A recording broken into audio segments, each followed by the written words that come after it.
Bonjour tout le monde, très heureuse. Je pense que Sophie également. En fait, je suis très heureuse d'être ici avec Sophie. Pour la petite histoire, Sophie et moi avons été embauchés la même journée. Et on prend plaisir à jumeler nos expertises, nos regards croisés sur des thématiques qui nous sont chères. Et évidemment, l'idée d'un écosystème entrepreneurial plus inclusif. Et j'aime beaucoup la distinction qui a été faite en disant on peut avoir de la diversité, mais si l'inclusion n'y est pas, on n'atteint pas nos objectifs. Alors, cette idée-là, évidemment, je la porte depuis des années à travers un regard, je dirais, amical, mais critique parfois sur nos façons de faire, et je m'inclus dans tout ça. On verra que l'objectif est certainement pas de mettre la faute sur les gens qui ne sont pas suffisamment inclusifs, mais plutôt d'essayer de faire une réflexion pour reconnaître que nos pratiques, malgré nous, et avec les meilleures intentions, peuvent parfois manquer d'inclusion et générer finalement certains freins qui sont importants pour des entrepreneurs issus de la diversité. Alors, je pense que tout le monde a le même état d'esprit ce matin et c'est un peu dans cette optique-là que Sophie et moi allons vous entretenir, en fait, pour placer, si on veut, la table à cette réflexion pour voir s'il y a lieu. Et je pense que la conviction, elle est là de penser qu'on peut faire encore mieux pour favoriser l'inclusion dans notre écosystème. Alors, écoutez, entrepreneuriat inclusif, comme je vous le dis, aujourd'hui, l'idée, c'est de reconnaître. Je pense que c'est la première chose. Puis Sophie, qui travaille beaucoup sur les questions de DI, c'est la première étape de reconnaître, en fait, cette nécessité de parler d'inclusion, de reconnaître la diversité, favoriser son inclusion, communiquer. Parce qu'il faut échanger, il faut comprendre, il faut se parler, il faut avoir un langage commun, il faut être capable d'identifier les choses par des concepts, des mots, et ensuite identifier des leviers d'action. Donc, l'action, en amont, on doit évidemment, justement, pouvoir en parler, avoir les espaces pour en parler. Et pour ça, merci Isabelle et merci la CEDEC de créer cette occasion d'espace de discussion sur ces considérations importantes pour éventuellement, effectivement, changer, améliorer, se mettre dans l'action. Et parfois, quand on parle d'équité, diversité, inclusion, on a le souhait de le faire. On ne sait à peu près pas comment. Par où commencer? Ça nous paraît une montagne. Et on va essayer de voir aujourd'hui, à travers le parcours qui est proposé, des leviers d'action qui sont à portée de main. Alors, c'est un peu ça l'objectif. On commande la théorie des petits pas. On se met en action et plus on avance, plus on est en mesure de faire une différence. Je ne vous bombarderai pas je les lirai pas, les statistiques, mais je pense que l'idée derrière le fait de vous mettre quelques statistiques, il y avait deux choses. Premièrement, je pense que de la diversité chez nos entrepreneurs, nous en avons besoin davantage. Donc, il y a une partie, finalement, en entrepreneuriat où on souhaite s'adresser davantage à l'ensemble des gens qui ont une intention, qui ont le goût de se mettre en action en entrepreneuriat. Et on doit également reconnaître que parmi les entrepreneurs accompagnés, puis là, je vois aussi dans la salle, on en a la preuve, cette diversité-là, elle existe. Elle est présente. Il y a des femmes entrepreneurs, il y a des entrepreneurs issus de la diversité, il y a des entrepreneurs issus de l'immigration. On sait à quel point c'est un moteur de développement économique avec des taux d'incidence qui sont plus élevés que dans la population en général canadienne. Alors, c'est donc dire que ce phénomène-là, si on peut l'appeler comme ça, il existe. La diversité, elle est présente. Alors, si cette diversité, elle est présente, on se doit de se questionner sur nos pratiques pour s'assurer de répondre adéquatement à l'ensemble des entrepreneurs. Et moi, j'aimais bien « valorisons tous les entrepreneurs ». Et c'est beaucoup ce sur quoi Sophie et moi avons travaillé dans les dernières années, sur reconnaître cette diversité-là, casser quelques mythes, hein, on va se le dire. Quand on travaille en entrepreneuriat, on travaille avec beaucoup de stéréotypes, beaucoup de mythes, beaucoup d'idées préconçues, beaucoup d'images qu'on a en tête qui créent finalement de façon inhérente des biais pour les accompagnateurs que nous sommes, malgré nous, parfois. Alors, on voit très bien la présence, par exemple, si on regarde les femmes, si on regarde les entrepreneurs issus des Autochtones de Premières Nations. Oui, les taux d'incidence peuvent être plus faibles. On en souhaite davantage, mais ils sont présents par ailleurs. Ces personnes-là sont présentes dans notre écosystème et on se doit évidemment de les accompagner. Même chose si on regarde, issus de la diversité, on voit bien d'ailleurs une certaine progression. Hein? Donc, ce sont vraiment des personnes qui s'activent en entrepreneuriat, donc d'autant plus cette responsabilité finalement de s'activer également pour revoir nos pratiques. C'est important. Et je pense que je parle à des convaincus aujourd'hui, mais je pense qu'il faut se le rappeler. Parce que malheureusement, si on regarde la loi des chiffres, hein, on ne veut pas travailler dans les majorités, c'est-à-dire de travailler avec le plus gros pourcentage d'entrepreneurs. On veut travailler avec l'ensemble, finalement, des strates d'entrepreneuriat. Et la même chose pour les personnes migrantes. On le voit bien ici, sur certaines données, 2,9 % à travers la population versus du 2 % qu'on retrouve. Donc, c'est quand même un niveau, quand on parle d'incidence, qui est plus élevé. Alors, ces gens-là sont extrêmement, je dirais, contributeurs à notre développement économique. Et malheureusement, encore une fois, pas par mauvaise intention, malheureusement, parfois, notre écosystème a du mal à pouvoir soutenir ces personnes-là. Et j'oserais dire, certains travaux qu'on a pu mener qui ne sont pas encore aboutis, mais tendent à penser que même en voulant bien faire, on fait l'inverse. Alors, en voulant stimuler, en voulant sensibiliser, en voulant soutenir la flamme entrepreneuriale des gens qui sont issus de la diversité, par nos pratiques qui sont forcément ancrées dans des normes peut-être un petit peu plus stéréotypées, on génère l'inverse. On va générer un désengagement parce que ça apparaît beaucoup trop inaccessible, on va dire. Alors ça, c'est quand même... si on génère l'inverse de ce qu'on veut faire, je pense que là, il y a quand même matière à réflexion. Donc, je ne vais pas plus loin sur les statistiques, là, mais simplement pour vous dire, je pense que la situation exige qu'on puisse avoir ce point de réflexion-là et je pense que le parcours offre une super belle opportunité pour le faire. Et aujourd'hui, on va essayer ensemble également de placer quelques concepts de base par rapport à ces notions de diversité et d'inclusion. Tu vois, je m'en fâche. Je pense que c'est le bas. Oui, okay. Tout à fait. Bonjour tout le monde. Ça me fait plaisir d'être là, de vous parler un petit peu d'EDI. Donc, Marie-Pierre a bien campé nos 3 concepts. Elle a présenté des statistiques, mais on va un petit peu orienter la communication comme ça. Je vais aller tout de suite à l'autre, vu qu'on en a parlé. Voilà. Donc, actuellement, moi, je mène un projet de recherche avec une équipe financée par le CRSH sur les biens, conseils et les comportements inclusifs. On a voulu avoir un impact Québec, donc on a les 3 plus grands employeurs, donc l'Université Laval, la Ville de Québec et le CHU de Québec. On a un groupe de gestionnaires qu'on accompagne depuis un an et demi pour travailler sur leurs biens conscients et développer des comportements inclusifs. Souvent, ce qu'on se fait dire, on sait nos biais, tout ça, mais qu'est-ce que ça donne? Il y a beaucoup de critiques aussi actuellement sur le DI, on pourra en parler. Mais les gens disent, je veux bien faire quelque chose, mais qu'est-ce qu'il faut que je fasse? Puis comment une formation, c'est pas assez, tout ça. Fait que nous, on a dit, on va faire quelque chose de vraiment costaud. Donc, on les accueille une fois par mois, on fait des formations, on a développé 9 formations de 3 heures expérientielles, puis on les suit. Donc, on prend on collecte des données. C'est comme un laboratoire qu'on a créé. Puis on travaille avec c'est vraiment participatif. On a travaillé avec nos chercheurs. On est une équipe de chercheurs. Il y a plein d'organismes du milieu, je les nommerai pas, là, qui sont avec nous, qui s'occupent des groupes historiquement marginalisés dans la Ville de Québec, puis dans la province aussi. Puis c'est là-dessus qu'on voulait travailler. On s'est dit, on va se concentrer sur 3 comportements clés, mais il y en a beaucoup, là. On va peut-être en parler tout à l'heure, là. Donc, ces 3 comportements-là. Fait que c'est un petit peu comme ça avec quoi je travaille présentement.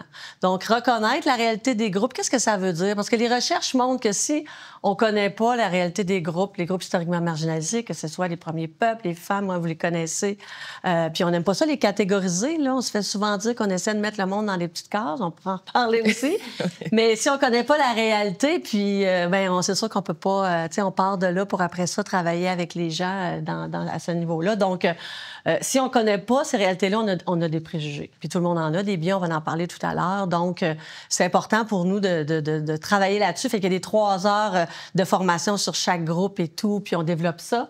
Et les gens nous ont dit aussi, tu le disais, à communiquer. Communiquer de façon inclusive, qu'est-ce que ça veut dire? C'est en se parlant, c'est en dialoguant. Mais un dialogue, là, pas juste, je mets une photo d'une personne racisée sur mon site web, là. C'est un vrai dialogue, des vraies participations et tout ça. Ouais. Donc, on travaille là-dessus, puis passer à l'action. Tu l'as dit, hein, les gens savent pas quoi faire. Comment je fais ça de l'EDI? Moi, je travaille beaucoup sur les plans EDI, tout ça, les démarches EDI. D'ailleurs, on peut remercier le gouvernement du Canada pour ça, hein, avec toutes les démarches qui ont été faites Moi, en tout cas, je le dis souvent dans toutes les présentations que je fais là, avec les chaires de recherche du Canada. Ça a créé des petites frustrations, mais ça a fait beaucoup dans les universités. Là. On a eu des consignes comme quoi il fallait faire des plans EDI pour rendre nos universités plus inclusives. Ça, c'est un projet de recherche qu'on mène aussi pour voir quels résultats que ça a donné. Moi, je pense que ça a donné des choses. Fait qu'avant de critiquer, on va regarder ce que ça a fait. C'est pas parfait, mais vraiment, ça nous a permis de passer à l'action. Il y a vraiment des choses concrètes qui ont été faites. Bref, je voulais pas mettre mes petits dessins, mais Marie-Pierre, elle m'a dit... Moi, je les aime, les petits dessins. Parce que j'ai dit, tout le monde a vu ça, tu sais, sur qu'est-ce que c'est le DI, là. Fait que tout le monde a vu ça, mais en tout cas, je vais vous les reprendre rapidement. Donc, est-ce qu'il y en a qui savent pas la différence entre égalité, équité et inclusion? Donc, on le voit bien, hein, puis j'en parlais encore avec des étudiants cette semaine. Comment ça se fait que vous mettez des quotas, puis tout ça? Bien, c'est des mesures temporaires pour répondre, hein, pour corriger une sous-représentation historique. Donc, on fait pas ça parce qu'on s'amuse, là, c'est documenté, tout ça. Puis, en tout cas, il y a des recherches qui montrent que ça donne des résultats parce que sinon, avec le temps, tout le monde me dit, avec le temps, ça va changer. Mais moi, ça fait 25-30 ans que je travaille là-dedans. Puis, on est encore, hein, on a montré des chiffres, ça stagne. Donc, des mesures d'équité, c'est vraiment... Mais on sait que ça peut pas être juste ça. Hein? Ça peut pas être juste ça. Il faut faire autre chose aussi. On le disait tout à l'heure, l'inclusion, c'est plus large que ça. Ouais. Donc, enlever les barrières... à l'inclusion. Puis les mesures qu'on fait aussi, là, c'est pas supposé pénaliser les autres non plus. On le voit bien, hein, quand même, sur le dessin. La diversité, hein, tout le monde est pas pareil, on l'a dit. La chose, c'est que c'est le contexte. Hein? Tout le monde n'a pas les mêmes expériences de vie, tout le monde part pas de la même façon. Fait que, tu sais, je veux, tu peux, la méritocratie, t'es capable, vas-y. Il faut tenir compte des différentes expériences de vie. Puis ça, on le voit ici avec le dessin. Là, c'est pas tout le monde qui part avec le même bagage. Puis ça, c'est très difficile à comprendre pour les gens, mais on essaye de travailler sur ces concepts-là. La notion de privilège, là, c'est ma dernière photo que j'ai ajoutée en bas. Donc, elle est récente, mais j'en profite parce que je savais de pouvoir aller aux États-Unis. Donc, alors, on voit vraiment, hein, donc on voit vraiment le backlash là, qu'on vit présentement. On pourra en reparler. Je suis sûre que je vais avoir une question là-dessus tout à l'heure, sur l'impact que ça a au Canada. Si vous restez, on pourra en parler ensemble. L'intersectionnalité, hein, c'est vraiment au cœur de l'unicité des personnes. On n'est pas juste une femme, on n'est pas juste une personne en situation de handicap, on n'est pas juste quelqu'un des premiers peuples, on est à l'intersection. Quand on a compris ça, en tout cas, on voit la vie différemment, on voit les recherches, vos interventions. C'est pas simple faire ça, hein? On se le dit, là, ça complexifie, mais au lieu de mettre justement les gens dans des petites cases, ça donne une plus grande richesse, puis je pense que c'est beaucoup plus intéressant de voir comme ça. Mais il faut... Même si on dit que chaque personne est unique, il faut quand même créer un sentiment d'appartenance parce qu'on ne peut pas vivre tout seul dans notre milieu. Donc, comment on crée... on travaille beaucoup sur la culture d'inclusion maintenant. Donc, et on voit en dernier l'inclusion, puis vous l'avez bien dit, il faut transformer des pratiques. Tu sais, moi, là, on parle de leadership inclusif, là. Leadership bienveillant, leadership humain. Tu sais, on peut bien être bienveillant avec notre gang, là, tu sais. Puis ça, on le voit souvent, le biais de similarité est assez fort, hein? C'est naturel. Mais là, c'est comment, comme leader, moi, je vais poser des gestes concrets pour transformer les inégalités. Et l'inclusion, moi, ce que j'aime, c'est que ça concerne tout le monde. C'est pas de dire, on parlait des personnes immigrantes, c'est pas de dire, ben là, tu arrives au Québec, adapte-toi, là. Moi, c'est ce que j'essaie de dire aux gens beaucoup, c'est à tout le monde de s'adapter. OK? Il faut transformer nos organisations. Sinon, là, la petite bulle, elle décolle, là. On essaie d'insérer des gens, puis ça colle pas parce que la culture n'a pas changé, on n'a pas changé de pratique, les gens quittent. Donc oui, l'inclusion, l'insertion, c'est bon, mais la rétention, c'est important aussi. Je vais aller quand même assez rapidement. Ah oui, ça, je l'aime bien. Hey, c'est récent, ça. Tu sais, les gens disent, ben voyons donc, c'est les mythes de l'entrepreneur. Puis là, je suis allée sur Internet, vous ferez entrepreneuriat, entrepreneur. Là, c'est un petit peu plus diversifié, mais c'est ça qui m'a sorti. Puis là, je me suis dit, hey, c'est ça pareil, hein? On a encore, tu sais, la norme, là. Puis quand Marie-Pierre disait tout à l'heure, les gens vont décrocher par eux-mêmes parce qu'ils voient la norme comme étant inaccessible ou ils ressemblent pas à cette norme-là. Puis en entrepreneuriat, c'est fort. On essaie de faire tout, essaie d'être comme ça. On peut-tu être... Ça veut pas dire que ce monsieur-là n'est pas fin, pas gentil. Mais sans le dire, par ailleurs, Sophie, même des fois, on le dit pas, mais c'est ce qu'on affiche. Donc, c'est le message qui est implicitement véhiculé. Ça dit, bien, un entrepreneur, hein, parce que là, on dit ici, ça prend un certain type de personne pour se lancer en affaires, pour réussir en entrepreneuriat. Mais qu'est-ce qu'on voit? Un homme blanc, veston, cravate, qui est un super-héros, là, par ailleurs. Je veux dire, à un moment donné, c'est ça qu'il faut atteindre. L'entrepreneuriat est inaccessible pour n'importe qui. Mais ça met, en fait, en tête une idée préconçue de ce qu'on devrait être si on veut être un bon entrepreneur. Fait que si on s'identifie pas à ça, on se dit « Oups, pas pour moi. Je le fais pas. » Alors que c'est pas du tout ça la réalité. Ça met de l'avant aussi nos standards de performance. Et moi, j'arrête pas de dire, vous voulez faire de l'EDI, regardez, qu'est-ce que vous valorisez? C'est sûr que si vous valorisez, c'est faire de l'argent, travailler 24 heures sur 24, si c'est juste ça, bien, c'est sûr que c'est pas tout le monde qui a le goût d'avoir ce modèle-là. Puis là, ben, qu'est-ce qu'on veut valoriser? Travailler en équipe, hein, d'autres façons, les indicateurs qualitatifs, la contribution qu'on peut avoir dans notre communauté.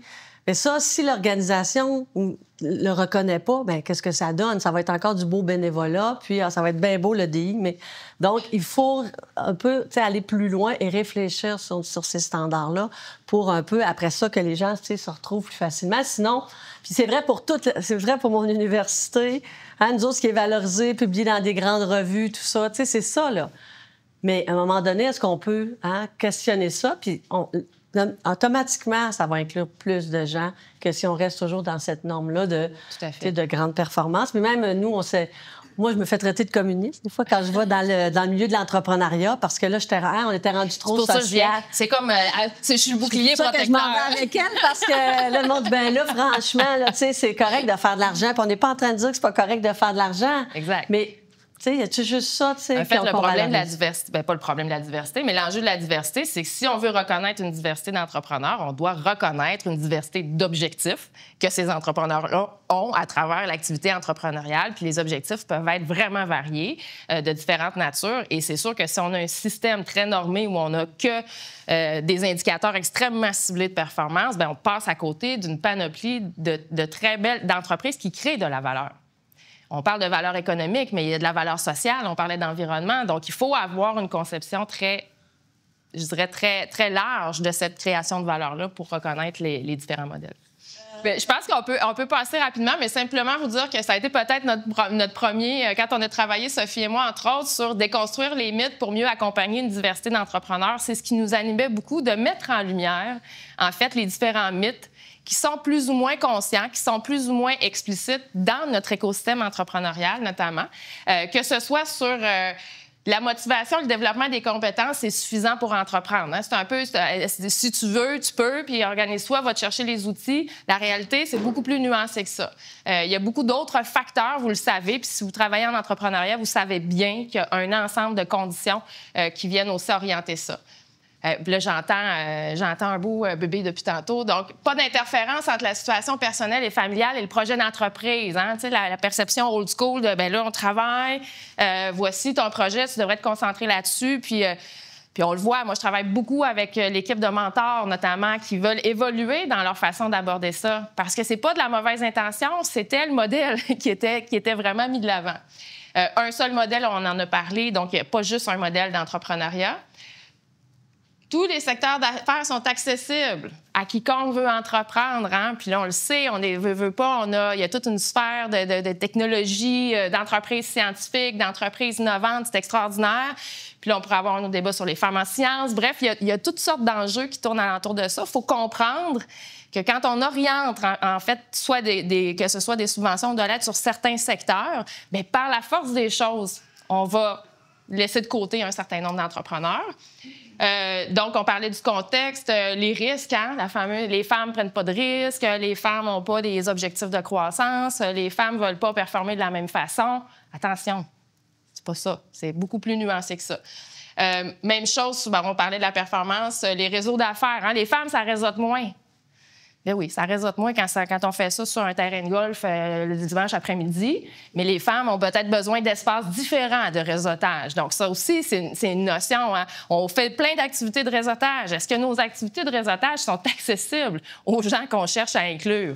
Peut-être pas, parce qu'on n'a pas en tête la connaissance de la réalité de ces gens-là. Fait que ça aussi, il faut faire attention à faire des espèces de glissements beaucoup trop rapides. Donc, les mêmes besoins en matière d'accompagnement? Bien non. Tout le monde n'a pas besoin de la même chose. Il faut le reconnaître. Ça prend beaucoup de flexibilité quand on accompagne pour se connecter aux besoins. et les dispositifs d'accompagnement adaptés, transférables à une diversité d'entrepreneurs, pas forcément. Faut les reconstruire en collaboration avec ces gens issus de la diversité. Je ne sais pas s'il y en avait un autre. Non, là, c'est toi, c'était tes petites trouvailles. Oui, apprendre, c'est parce qu'on est toujours dans notre reconnaître. Hein? Donc, on voulait juste mettre deux, apprendre la réalité des groupes historiquement marginalisés. Donc, il y a quelque chose, en tout cas, il y a de plus en plus quand même d'initiatives, il faut le dire. Donc, il y a une émission là, sur la bosse des affaires, c'est toutes des personnes en situation de handicap. Donc, ça, moi, je pense qu'on n'aurait pas vu ça il y a quelques années. Là. C'est vraiment intéressant. Puis, nous, on a fait un rapport aussi sur l'entrepreneuriat chez les premiers peuples là, qui se développe aussi. Donc, tu sais, peut-être, si vous êtes vous êtes peut-être en accompagnement, je ne connais pas tous vos profils, mais c'est intéressant d'apprendre de plus la réalité comme ça quand on accompagne.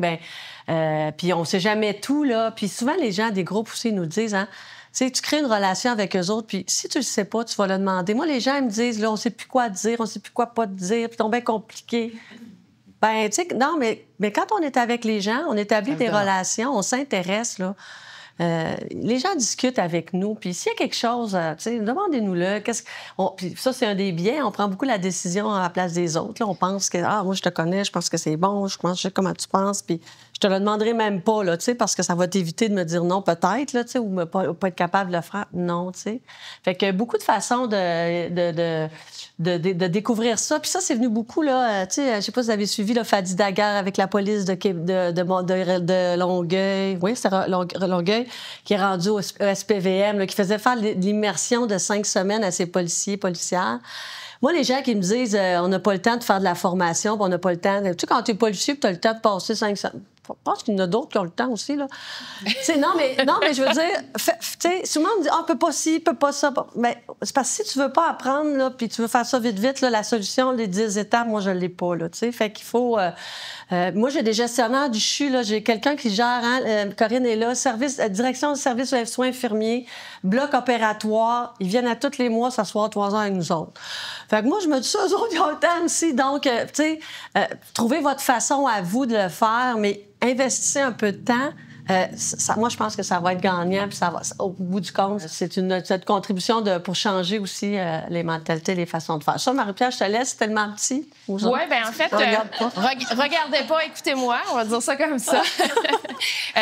En fait, ce qui est intéressant, quand on s'est mis à discuter avec Sophie, avec la CEDEX, sur le fameux parcours sur lequel on a travaillé, moi, je me disais, bien, les gens qui accompagnent en entrepreneuriat, déjà, on sait, on est dans une relation d'aide.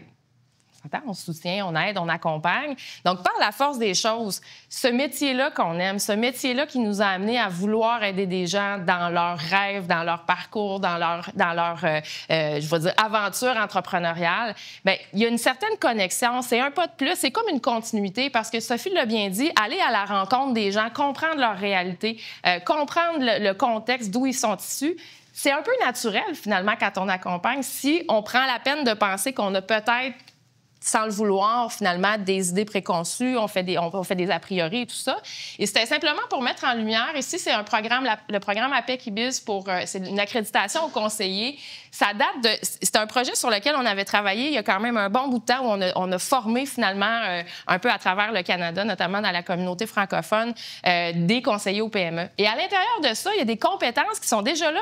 Les compétences des conseillers, des accompagnateurs, tout ce qui est sur appliquer des techniques d'écoute, bien, je ne sais pas, mais il me semble qu'en EDI, l'écoute est intéressante. Identifier les préjugés, ça fait comme... Hein, ça fait partie de identifier les différences culturelles, démontrer de l'empathie. Finalement, c'est s'ouvrir à l'autre pour essayer de comprendre ce que tu appelais l'intersectionnalité, les couches d'oignons. Nous sommes finalement comme un oignon avec plusieurs couches, mais les comprendre, aller au-delà de la première, comprendre la complexité des individus, ça fait en sorte que notre accompagnement, il est beaucoup plus judicieux. Parce que sinon, on peut générer, comme je disais, l'effet inverse. La même chose avec, faire une évaluation, une espèce de diagnostic sur les expériences antérieures. C'est quoi le bagage de l'entrepreneur que j'accompagne? Il vient d'où? Ça a été quoi ses expériences? Ça a été quoi ses expériences même d'échecs? Ça a été quoi ses expériences de freins, de contraintes qu'il a connues? Avec quoi il arrive lui aussi comme a priori dans mon bureau ou dans mon Teams? Hein? Aujourd'hui, on doit faire de l'accompagnement à distance. Évaluer le support familial. ça ressemble à quoi, son environnement alentour, finalement? Sur quoi il peut compter? Donc ça fait Ou partie... pas compter, hein? Pardon? Ou pas compter. Ou pas, oui, ou pas les compter. personnes immigrantes qui arrivent ici, qui ont zéro réseau. Qui n'ont pas de réseau, exactement, qui n'ont pas nécessairement une famille. Donc, encore une fois, de le valider, de le comprendre, ça va... Le rythme va être différent aussi pour ces entrepreneurs-là. Leur capacité à atteindre certains pivots, certains moments charnières, bien, on ne peut pas arriver avec un rythme qui est préconçu. Tu devrais être rendu là, à cette étape-là. C'est beaucoup plus complexe que ça. Mais ça fait déjà partie des compétences d'évaluation d'un client, hein, quand on est en accompagnement. Les opportunités d'apprentissage. Comment est-ce que je peux connecter finalement mon entrepreneur ou la personne qui est devant moi à des opportunités pour justement venir pallier à ces situations-là? Aider la personne à identifier des alternatives. Puis quand on est en conseil, vous le savez, on accompagne les entrepreneurs qui eux-mêmes deviennent des leaders dans leur entreprise. Et qui eux-mêmes, puis ça, on a un beau témoignage dans le parcours, je pense même qu'il est dans la capsule que tu as mise, si je me rappelle, je ne suis pas certaine, mais où on a un accompagnateur qui dit « Moi, j'ai aidé un entrepreneur dans ses ressources humaines parce qu'il disait bon, mais j'ai trouvé personne. Oh, j'aurais trouvé quelqu'un de génial, mais je pense que c'est quelqu'un en situation de handicap. Et l'accompagnateur de dire « Mais as-tu pensé que tu peux adapter peut-être soit ta chaîne de production, peu importe. As-tu pensé que c'était envisageable de faire ces adaptations-là? » Donc, même comme accompagnateur, c'est non seulement d'accueillir la diversité, mais d'aider les entrepreneurs, eux aussi, à accueillir cette diversité-là et à être dans l'inclusion. Donc, je pense que d'emblée, ça fait partie du comportement, on va dire, naturel d'un accompagnateur d'entreprise et d'entrepreneur compétent, je vais dire ça comme ça, qui a développé ces compétences-là.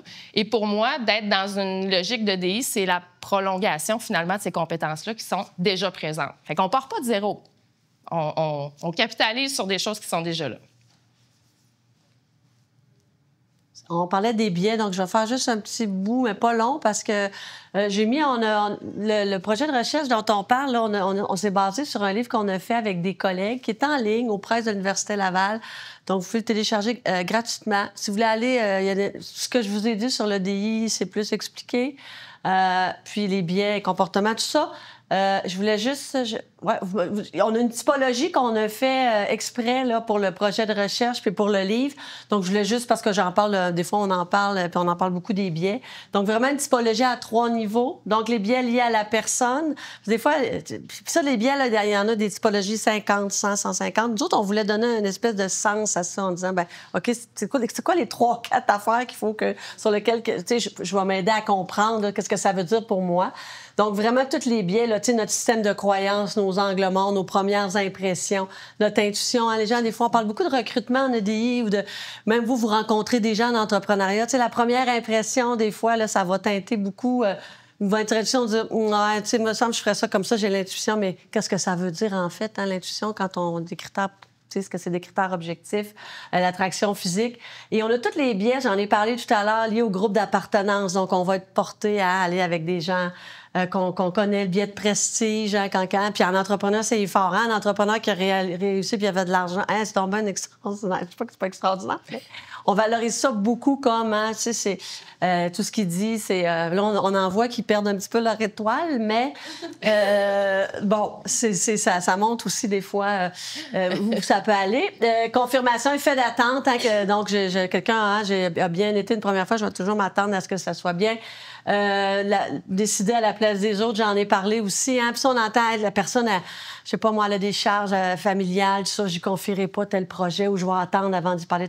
Demandez-lui, prenez pas des décisions à la place. Tout ça, je vous le dis. Personne en situation de handicap, là. Ouais. Tu sais, on avait une formation la semaine passée avec nos 2 animateurs en chaise roulante, puis il y en a un qui comptait, là, que des fois, tu sais, quelqu'un le prend puis il l'amène pour y rendre service, pas en tout là qui voulait aller, là, tu sais. Où il fait une rampe, là, tu sais, comme aujourd'hui, regardez, là, la personne, elle peut pas monter ici, là. Fait que là, il y en a un qui nous contait que là, il y avait quelqu'un qui avait fait une rampe, il avait passé la semaine à faire la rampe pour que la personne en situation de handicap monte. Mais quand il est arrivé, il dit, moi, la rampe est dans le main. J'ai oublié ça. Moi, je monte pas, là. Tu sais, mais pourquoi tu me l'as pas demandé? L'autre, c'était quand tu dis on veut bien faire. Ouais. Là, tu dis, fais une semaine, je travaille là-dessus. Ouais, mais c'est parce que t'aurais dû me le demander. Ouais. Il dit, moi, j'aime mieux être là. Puis, tu sais, on installe une table, on l'a toute bien installée. Là, il dit, regarde, moi, je suis plus en situation de handicap. sais, quand j'enseigne, tout bien placé, tout ça. Donc, demander aux gens, donc au lieu de présumer qu'on veut bien faire. Et tous les biais liés au système d'oppression et privilège, nous, on a vraiment voulu les mettre de l'avant. Donc, les biais liés aux femmes, on en a parlé tout à l'heure. C'est genre, toute diversité sexuelle, pluralité de genre, là. Ça va pas bien, là. Les jeunes, hein, je sais pas si vous avez vu le dernier sondage du Gris Montréal, là. Donc, moi, quand le monde me disent les jeunes, ça va tout régler, là. Cette semaine, j'ai eu une super discussion avec un étudiant qui était contre le DI, tout ça, il y a 18 ans, il est au baccalauréat, là. Puis, tu sais, c'est pas vrai que, oui, la nouvelle génération est ouverte à des choses, mais c'est pas vrai qu'ils vont tout transformer. Puis là, il y a un recul par rapport à la diversité sexuelle, la pluralité de genre. On le voit aussi dans d'autres pays, là, qu'on nommera pas. Puis, finalement, alors, c'est toujours à recommencer aussi. Puis, c'est pour ça que quand on fait de l'inclusion, il faut pas attendre que les gens, après nous autres, le fassent. Faut poser des gestes, sinon, ça avance pas. Donc, tous ces biais-là, là, on en a parlé aussi d'autres. Si ça vous intéresse d'aller plus loin, ça, c'est ma petite animation. On a préparé une boussole, donc en ligne, parce que moi, j'aime beaucoup de redonner à la communauté ce qu'on fait. Là, le programme de recherche qu'on est en train de faire, les 9 formations, ça va être redonné à la communauté. C'est de l'argent public, ça vous revient. Ce projet-là, la boussole, c'est gratuit. Vous pouvez aller, là, le lien, vous allez donner le PowerPoint, j'imagine.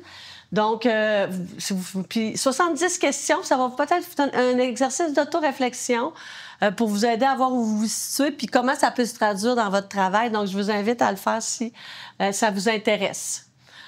On a parlé de communication. Je voulais juste refaire un point là-dessus parce que sur la communication inclusive, on a travaillé pas mal ça. D'ailleurs, on a fait du théâtre forum avec notre groupe à la suggestion d'Isabelle parce que c'est pas facile en EDI puis... Tu sais, t'arrives un matin, tu vas faire la DI, puis quelqu'un dit, ben voyons donc, tu sais, n'a pas d'égalité, ou ben voyons donc, tu sais, c'est pas, tu sais, moi, là, tu me contrains dans mes droits. Fait qu'à un moment donné, il faut se trouver des arguments, faut ouvrir la discussion plus largement. Donc, j'ai mis quelques éléments, là, anticiper l'appréhension. Ah oui, ça, les gens, là, ils pensent que le matin, là, les gens des groupes, ils vont se lever, ils vont dire, hey, moi, là, ce matin, je suis discriminée, tu sais, je voudrais t'en parler. Pas de même, ça marche. Ou je me sens pas bien de telle chose, tu sais. Mais pourquoi il n'est pas venu me le dire? Moi, mais ils le diront pas. Donc, ça, c'est archi-documenté dans les études. Les gens... Fait que, allons devant, créons des espaces de discussion, Puis c'est pas obligé de dire on va parler de la personne en situation de handicap aujourd'hui. Non, mais tu sais, on peut-tu parler de danger? Tu sais, puis tout le monde est bienvenu, là. C'est pas de cibler des gens, là, parce que faire de l'auto-identification, c'est un autre enjeu, mais juste créer des espaces ouverts sur des thématiques. Là, vous allez voir que les gens, quand on fait des consultations, là, au bout d'un certain temps, il en sort des affaires, mais il faut créer un climat de confiance. C'est tellement vrai parce que pas plus tard qu'hier, quelqu'un me partageait une situation en disant, c'est une femme, donc c'était une situation quelqu'un qui me dit, ça, j'ai vraiment pas aimé. Il s'est passé telle chose, je me suis sentie comme ça, j'ai pas aimé ça. Puis clairement, ça a créé comme une fracture chez cette personne-là. Puis elle me dit, t'es la première personne à qui j'en parle. Puis pourtant, là, je veux dire, on parle de quelqu'un qui aurait toutes je vais dire, la légitimité pour le faire, le dire, mais c'est quelqu'un qui est resté avec cette espèce d'a priori-là, qui va traîner ça d'une certaine façon, parce que c'est un comportement qui, encore une fois, pas de façon intentionnelle, mais a généré chez elle une réaction, mais probablement qu'elle se donnera pas tu dis le frein, elle ira pas voir la personne pour dire, moi, j'ai pas aimé ce qui s'est passé dans la réunion. On a l'air des chialeux, on a l'air on pense qu'on va être stigmatisé, tout ça aussi, hein, puis comment les gens vont... Donc, créer des espaces, écoute active, sans jugement, tout ça. Utiliser un langage inclusif. Là, il y a encore tout un débat. On serait contre l'Académie française de faire du langage inclusif. Mais essayez-le. En tout cas, si ça vous tente. Personne n'est obligé aujourd'hui, hein, puis on n'est pas dans le jugement, on n'est pas dans l'obligation. Nous, on présente toutes sortes de choses de ce qu'on fait dans nos activités de recherche et tout ça. Mais si ça vous intéresse, il y a des guides là-dessus. La SEDEC en a un aussi. Ça fait une différence, là, tu sais. On n'est pas tout le temps... Nous, on n'a pas juste des étudiants, on a des étudiantes, tout ça. Tu sais, je veux dire, les gens pensent que c'est anodin, mais je pense que ça fait une belle différence. Organiser des événements inclusifs, comme aujourd'hui, en tout cas, où on se sent inclus, puis de l'environnement aussi, l'accessibilité, avoir des stratégies numériques aussi. Les médias sociaux, des fois aussi, hein, en inclusion, là, donc, et avoir une stratégie de communication authentique aussi, j'en ai parlé tout à l'heure, là. Donc, les gens le sentent, hein, quand c'est construit, puis qu'on met nos photos, là, les gens sentent, mais sinon, ça fait un peu plaqué. Puis je reviens en arrière. Il ne faut pas, parce qu'il nous reste 5 minutes. Agir sur l'écosystème entrepreneur. Ah, ça, c'est nos clés. Oui, tu vas dire quelques mots. Puis, oui, certainement. Il nous reste 2 diapos, je pense. Je pense qu'on est dedans. Je vous ai présenté tout à l'heure certains mythes qu'on a identifiés et qu'on essayait finalement de mettre en lumière pour améliorer la réflexion. Bien, ici, dans le même ouvrage, en fait, on fait une espèce d'écho à ces mythes-là pour voir quelles seraient les clés pour faire en sorte, finalement, de pouvoir avoir un comportement plus inclusif dans nos écosystèmes. Donc, déjà, juste dans la communication, illustrer le parcours d'entrepreneurs qui sont divers, dont les modèles ne sont pas toujours normés et stéréotypés. Évidemment, dans nos écoles également, parce que ça aussi, on est en train un peu de recréer des fois les petites entreprises, puis d'avoir finalement des gens d'affaires qui sont justement stéréotypés, qui vont faire ces discours-là chez nos jeunes, d'avoir juste cette compréhension-là, d'exposer finalement nos enfants, on va dire ça comme ça, à une diversité, bien, ça part par là également. Prendre en compte les multiples dimensions de l'auto-efficacité entrepreneuriale. On sait que le sentiment d'auto-efficacité est extrêmement important pour générer le comportement entrepreneurial, mais de regarder finalement ces différentes dimensions-là, d'être beaucoup plus global dans le développement des compétences, du sentiment de confiance de nos entrepreneurs. L'intégration, évidemment, des femmes dans des secteurs traditionnellement masculins, puis encore faut-il comprendre quels sont les freins de l'introduction des femmes dans ces domaines-là. Sur le contexte, évidemment, on va essayer d'avoir une vision multidimensionnelle de la performance. On a évoqué ça. Ça fait aussi partie des éléments qui favorisent de l'inclusion. Évidemment, l'accompagnement par les pairs également, je pense que on le sait, pour les entrepreneurs de façon générale, c'est quelque chose qui est hyper puissant. Et je pense que dans des groupes marginalisés, ça peut aussi être super puissant de pouvoir échanger puis se dire « Hey, tu comprends ce que je veux, tu comprends ma situation, tu comprends ce que je veux dire. » Donc, ça crée quand même des beaux espaces pour au moins mettre en lumière certaines difficultés. Et évidemment, tu l'as dit, Nathalie, on a un écosystème à Québec qui est extraordinaire et je pense vraiment particulier par rapport à la province en général. C'est une belle fierté d'avoir cette communauté tissée serrée. Les acteurs se connaissent. Je pense que cette coopération-là est extrêmement puissante aussi pour favoriser de l'inclusion, favoriser la mise en lumière de la diversité dans un travail qui est également collectif où on a plusieurs acteurs qui jouent des rôles complémentaires. Je pense qu'on peut... En fait, c'est ça, c'était l'OCDE, mais c'est juste pour montrer que c'est pas une chose. C'est comme n'importe quoi. Quand on travaille sur la culture entrepreneuriale, on travaille pas juste sur une facette. Il y a des éléments qui sont extrêmement macro, puis on a des éléments qui sont aussi micro. Et c'est pas que un, c'est pas que l'autre. C'est finalement l'ensemble de ces dimensions-là qui permettent d'avancer puis de changer les choses.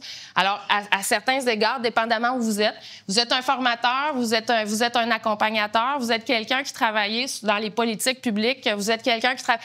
Tout le monde a son rôle à jouer pour avoir une cohérence dans le discours et dans la façon dont on aborde cette notion d'inclusion.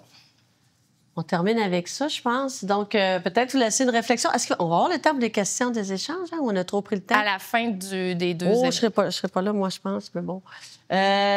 Donc, quand on se disait agir, oui, tantôt je parlais, on travaillait sur les comportements inclusifs, on peut agir sur les personnes, mais il faut agir sur les systèmes aussi. Là. Je pense que vous savez ça, vous êtes dans le domaine des organisations et tout ça. Fait que nous, on travaille beaucoup sur le concept d'organisation inclusive. Donc, c'est quoi? Tu sais, moi, je vous laisserai peut-être là-dessus. Si vous êtes dans ce type d'organisation-là, c'est quoi un organisme d'accompagnement entrepreneurial inclusif? Je pense que c'est un peu l'objectif du projet aussi. Puis là, la réponse, vous ne l'aurez pas ce matin. Là. C'est sûr, vous allez prendre le temps de réfléchir. Mais non, mais pour montrer aussi que c'est un peu complexe. Vous avez vu, on a parlé de recrutement aujourd'hui, on a parlé de processus de travail, on a parlé de service à la clientèle, comment on travaille avec nos gens. On a parlé d'harmonisation, vie personnelle, tout ce qui est violence et harcèlement aussi. Les gens n'aiment pas ça, parler de ça, mais ça existe dans nos organisations. Il faut avoir des mesures pour ça.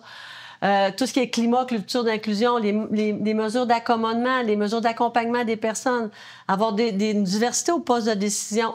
Donc, l'expérience d'inclusion ou d'exclusion des personnes, elle va être beaucoup tributaire de ce qui va se passer dans l'organisation à tous ces niveaux-là. C'est pour ça qu'il faut travailler un petit peu.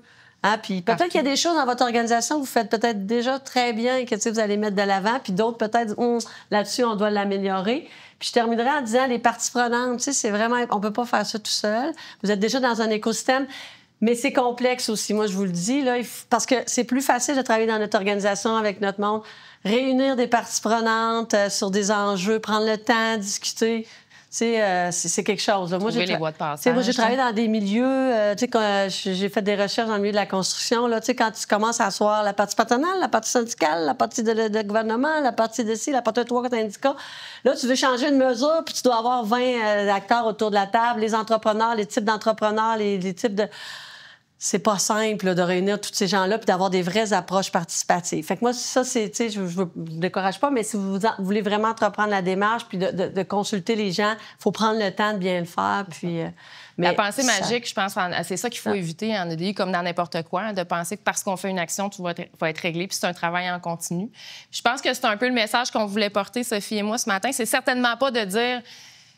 de mettre en lumière que l'écosystème fait ça tout croche, pas ça du tout. C'est d'avoir une prise de conscience qu'on peut faire mieux, qu'on a des super beaux entrepreneurs issus de la diversité, qu'on se doit, je pense, au moins d'avoir la réflexion sur comment améliorer notre capacité d'inclusion, puis adapter à petite échelle, puis en travaillant tout le monde. Je pense que c'est ça, c'est juste de se mettre dans l'action, d'identifier. Il n'y a pas de mauvaise action. Chaque petit pas est un pas vers la bonne direction. Alors, on vous incite évidemment, puis à travers le parcours que la CEDEC développe, c'est une belle occasion de réfléchir puis d'identifier ces leviers d'action-là pour globalement, collectivement, qu'on fasse mieux les choses. Terminé.